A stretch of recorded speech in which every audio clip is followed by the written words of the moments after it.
శ్రీకాకుళం జిల్లా Tekkali, Jalumuru, Kashibugga, Ichchapuram police station పరిధిలో జరిగిన పలు చోరీ కేసులో 4 అంతర్రాష్ట్ర దొంగలను అరెస్ట్ చేసినట్లుగా స్థానిక సిఐ పెడయ్య తెలియజేశారు. ఒడిశాకు చెందిన శిబుదాస్, తరిమిరావుతో పాటుగా వెస్ట్ బెంగాల్కు చెందిన దిలీప్ రాయ్, దింపంకర్ రాయ్ను పలాస రైల్వే స్టేషన్ పరిధిలో అదుపులోనికి తీసుకున్నట్లుగా వివరాలను వెల్లడించారు. 6 చోరీ కేసులకు సంబంధించి వీరి నుంచి 85 గ్రాముల బంగారం, 5 సెల్ ఫోన్లతో పాటు 7,000 రూపాయల నగదును స్వాధీనం చేసుకున్నామన్నారు.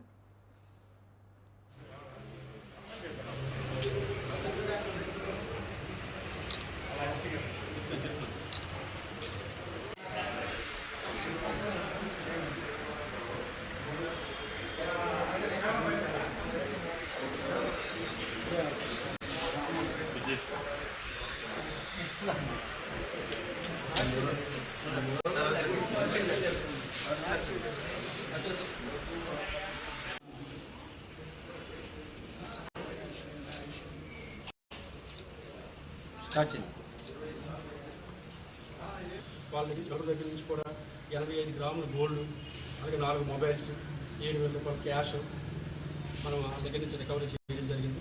ఇందులో A1, A2 వద్దంటే వీళ్ళు దొంగతనాలు చేయడం, ఆ యొక్క వచ్చినటువంటి గోల్డ్ని అంతా కూడా A3, A4 దిలీప్ రాయ్ అంటే దీపక్ కుమార్కి వాళ్ళకి ఇస్తే వాళ్ళు దాన్ని వీరికి కొంత అమౌంట్ ఇచ్చి కొంత వాడు తీసుకొని అదంతా కరిగించేసి మళ్ళీ కొత్త వస్తువులు తయారు చేసి మళ్ళీ దాన్ని ఫుల్ రేట్కి అమ్ముకోవడం జరుగుతుంది. ఈ రకంగా వాళ్ళు చేయడంతో వాళ్ళు మనకి ఇన్ఫర్మేషన్తో పట్టుకోవడం జరిగింది. వాళ్ళు ఇప్పుడు జ్యుడిషియల్ రిమాండ్ కూడా పంపించడం జరిగింది.